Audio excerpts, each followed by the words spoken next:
বাংলাদেশে একজন নতুন দরবেশের অভ্যুদয় হয়েছে। রাজনীতির নতুন দরবেশ।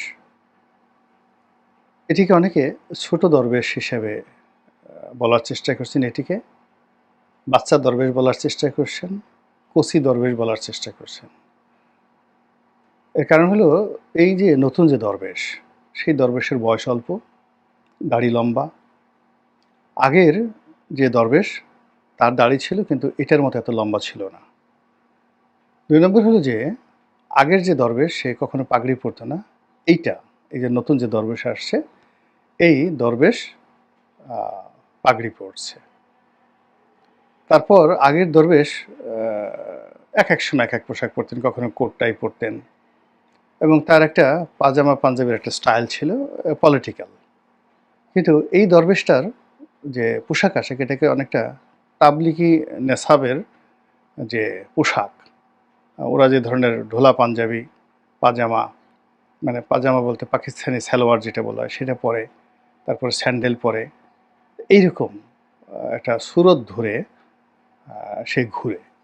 এর কাছাকাছি আরেকটা এর চেয়ে একটু বয়সের বেশি হবে, ডবল হবে। আমাদের চেয়ে একটু ছোট। আ সেটা হলো ওই আওয়ামী লীগ জামানাতে এরকম একটা দরবেশ ছিল। মানে বড় দরবেশ সালমান এফ রহমান, তার সাথে, সাথে আরও বাচ্চা ছোট দরবেশ ২-৩ টা ছিল। শেয়ার মার্কেট একটা ছিল, ওটাকে ছোট দরবেশ বলা হতো। ওটার দাড়ি-দুড়ি ছিল না। ওটা আবার এখন খুব শক্তিশালী হয়ে পড়েছে। শক্তিশালী হয়ে পড়ে সবাই মানে এখন শেয়ার মার্কেট যত কারসাজি এই আ বিএনপি পন্থী বলে পরিচিত ছিল। বা তার সাথে আবার দেখা গেল যে কয়েকজন বিএনপির আন্ডারওয়ার্ল্ডের ডন, তারপরে সালমান এফ রহমান এদের সাথে একটা সিন্ডিকেট গড়ে উঠেছিল। তো দেশে যখন খুব ধরপাকড় শুরু হয় তখন ওটা মানে যেটাকে বলা হয় শেয়ার মার্কেটের ছোট দরবেশ ও পালিয়েছিল। ও পালিয়েছিল কিন্তু ওর দাড়ি-ঠাড়ি ছিল না। ও পালিয়েছিল। ও নেপালে গিয়ে কুকাম করতো যা কিছু ছিল আরকি। তো বাংলাদেশে যেটা ছিল আ এফবিসিআই কেন্দ্রিক এবং প্রধানমন্ত্রীর কার্যালয় কেন্দ্রিক একটা দরবেশ ছিল। এটারও এরকম তাবলিগি নেছাব ছিল। কপালে ৩-৪ টি দাগ। আ মানে মানে দেখলেই মনে হতো একদম সাক্ষাৎ অলি আল্লাহ। কথাবার্তা আ শুনলে আপনার কাছে মনে হতো বোধহয় এইমাত্র আকাশ থেকে আসছে। মানে it was well planned, well size, well trained. আমরা যাকে বড় দরবেশ বলে গালাগাল করতাম, ওটার আসলে এরকম ট্রেনিং ছিল না। কিন্তু ওই যে ছোট যে দুটোর কথা বললাম, ও দুটোর ট্রেনিং ছিল। একটা আন্ডারওয়ার্ল্ডের ডন দরবেশ, আরেকটা হলো এই সমাজে ঘুরে বেড়ানো আ কীট, পতঙ্গ এরকম রূপী একজন দরবেশ। কিন্তু কীটপতঙ্গ রূপী থাকলেও কথাবার্তা, আচার-আচরণ, পোশাক পরিচ্ছদ থেকে শুরু করে সব জায়গাতে তার এরকম একটা ফাজলামো ছিল, এরকম একটা দুর্নীতির এরকম একটা স্টাইল ছিল যে সে যে এই মাত্রায় দুর্নীতি করছে এটা আওয়ামী লীগ পত্তন হওয়ার পরে সে উধাও হয়ে গেছে। কিন্তু আওয়ামী লীগ থাকা অবস্থায় তার একটা টিকিটিকে স্পর্শ করতে পারেনি। তার কৌশলটা ওই পর্যায়ে ছিল।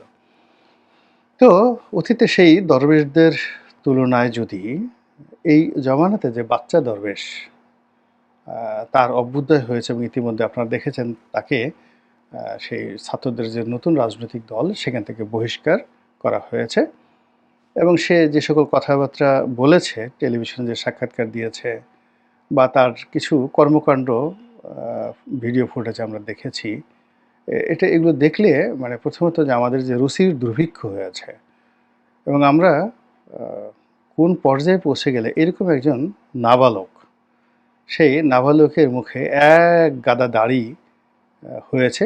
আবার সেই নাবালকের সেই দাড়িগুলো আবার পেকেও গেছে। আবার সেই নাবালক অনায়াসে সচিবালয়ে ঢুকে যাচ্ছে। আমরা সচিবালয়ে যেদিন থেকে আমি সংসদ সদস্য নেই ২০১৩ সনের পর থেকে তো আমি তো সচিবালয়ে ঢুকতেই তো আমার শরম লাগে। আমি ঢুকিনি কখনো। এমনকি এমপি যখন ছিলাম তখন খুব বেশি প্রয়োজন না হলে আমি সারা জীবনে ৮-১০ বার গেছি কিনা আমার এটা বলতে পারি না। খুব জরুরি প্রয়োজনে তাও ওখানে বৈঠক ছিল, মিটিং ছিল। মন্ত্রীদের সঙ্গে প্রাতিষ্ঠানিক মিটিং ছিল। এজন্য সেখানে গিয়েছি। কিন্তু তদবিরের জন্য, ঘোরাঘুরির জন্য, আড্ডার জন্য ওখানে যাওয়া তো দূরের কথা। কোনোদিন গণভবনও যাইনি। একজন সিঙ্গেল লোক দেখাতে পারবেন না যে শেখ হাসিনার সঙ্গে, আওয়ামী লীগের কোনো নেতার সঙ্গে বঙ্গভবনে, গণভবনে গোলাম মোল্লা রনির একটা ছবি আছে সিঙ্গেল। কেউ দেখাতে পারবেন না। আমি ওটা যাইনি কখনো, আমার স্ত্রীকেও নেয়নি। কিন্তু মানুষ দেখলাম যে গণভবনে যাওয়ার জন্য, বঙ্গভবনে যাওয়ার জন্য যতটা নিচে যাওয়া দরকার সেটা তারা করেছে। হ্যাঁ, গণভবনে গিয়েছি। আমাদের যে সাংগঠনিক কতগুলো বৈঠক হয়েছে, মিটিং হয়েছে। আমাদের সংসদীয় কমিটির কিছু মিটিং হয়েছে, সরকারি কর্ম। সেই সরকারি কর্মে আমি গণভবনে গেছি। প্রধানমন্ত্রী ডেকেছেন কয়েকবার, তখন গিয়েছি। কিন্তু আমার নিজের স্বার্থের জন্য, তেলবাজি করার জন্য, চাকরি বাঁচানোর জন্য, ভবিষ্যৎ নমিনেশনের জন্য, শেখ হাসিনার অনুকম্পা পাওয়ার জন্য বা শেখ হাসিনার সঙ্গে একটা ছবি তুলে অন্যকে ভয় দেখানোর জন্য এই কর্মগুলো করা তো দূরের কথা, এগুলো মনের মধ্যেও আসেনি। কিন্তু এই যে পিচ্চি দরবেশ নামের যে কুখ্যাতি পেয়েছে যে ছেলেটি, এর এই সাহস হলো কী করে? সে কী করে সচিবালয়ে যায়? এর অতীত ব্যাকগ্রাউন্ড কী? এই অল্প সময়ের মধ্যে সে কী করে পাঠ্যপুস্তক বোর্ড যেখানে আছে সেখানের ব্যবসাতে তদবির করতে পারে? এই ছেলের যে ক্যারেক্টারিস্টিক্স, এর যে সামাজিক যে স্ট্যান্ডার্ড, এর জন্ম, এর পরিবার, এর সব কিছুর মধ্যে একটা দারিদ্রতার স্পষ্ট এবং ভণ্ডামির একটা লক্ষণ। অর্থাৎ তার চেহারার সঙ্গে দাড়ি মেলে না, তার পাগড়ির সঙ্গে চোখ মেলে না, তার কথার সঙ্গে তার শিক্ষা মেলে না, আর তার সার্বিক অবস্থার সঙ্গে তার যে কুকর্মগুলো একটাও মেলে না। ওই যে পিএসসির যে ড্রাইভার যে দুর্নীতি করেছে, দুর্নীতি করে সে কয়েকশো কোটি টাকার মালিক হয়েছে, ওই ড্রাইভারের সাথে দুর্নীতির যে একটা সম্পর্ক বা অ্যাডাপশন, ওটার সঙ্গে যতটা মিল আছে, সে তবু একটা চেয়ারম্যান ইলেকশন করার চেষ্টা করেছে। তার কথায় যথেষ্ট যাকে বলে স্মার্টনেস ছিল। তারপরে সে একটা ড্রাইভার হলেও পোশাক আশাক, মানে দুর্নীতি 10-15 বছর করার পর তার হাত পেকে গিয়েছিল। ফলে তাকে দেখে একটা যাকে বলা হয় নেতা নেতা মনে হতো, ধনী ধনী মনে হতো, এবং সে যথেষ্ট ধনসম্পদ, অনেকগুলো বাড়ি গাড়ি করার ফলে তার আচার আচরণের মধ্যে একটা ব্যাপক পরিবর্তন এসেছিল। অলি আল্লাহ অলি আল্লাহ, একটা সুফি সুফি সুফি, দরবেশ দরবেশ একটা ভাব চলে এসেছিল ওই ড্রাইভারের মধ্যে। এবং তার ছেলে মেয়েদেরকেও ঠিক সেইভাবে সে গ্রুমিং করেছিল, এবং ছেলেদেরকে দেখে মনে হতো রাজপুত। একটা তো ছাত্রলীগের নাকি কি একটা নেতাও ছিল। তো এখন সেই যে ড্রাইভার আবেদ আলী না কি যেন নাম, এই ড্রাইভারের মানে মোজা হওয়ারও তো যোগ্যতা নাই এই ছেলের, ড্রাইভারের জুতো হওয়ার যোগ্যতা নাই এই ছেলের, অথচ এই ছেলে ডিসি ট্রান্সফার করেছে। এ কথা শোনা যায় যে, মানে এর কথা যারা শুনেছেন, এর সুপারিশে যারা ডিসি হয়েছেন, তা আমার তো মনে হয় যে এই ছেলেকে শাস্তি না দিয়ে এই ছেলের কথা যারা শুনেছেন, তার সুপারিশে যারা এই বদলি ট্রান্সফার করেছেন, তাদের প্রত্যেকটা লোকরে প্রকাশ্যে আসলে চাবুক মারা উচিত।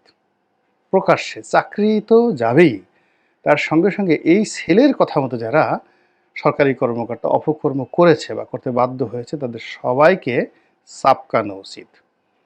এবং প্রকাশ্যে তাদেরকে চাবুক মেরে তাদেরকে খুব, আমাদের এই সমাজের যত মন্দ বাসি পচা খাবার রয়েছে, যেগুলো নিকৃষ্ট প্রাণী খায়, এরকম একটা ভাঙা প্লেটে করে তাদেরকে সেই ধরনের বাজে খাবার তাদের মুখে জোর করে ঢুকে দেওয়া উচিত, যে তোরা মানুষ হওয়ার উপযুক্ত না।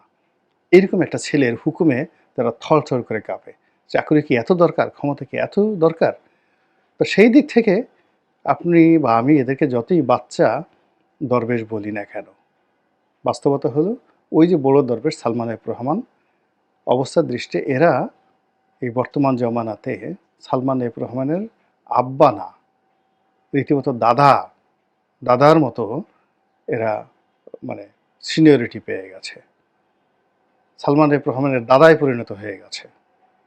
কাজেই এদেরকে আর পিচ্ছি দরবেশ বলা যাবে না, এরা হলো দরবেশের দাদা, দরবেশের বাপ, এরকম একটা অবস্থা। আর এই সকল দরবেশদেরকে আমাদেরকে দেখতে হচ্ছে, এদের দুর্নীতির কথা শুনতে হচ্ছে। এর সাথে আমাদের আসলে মৃত্যু হলে ভালো হতো।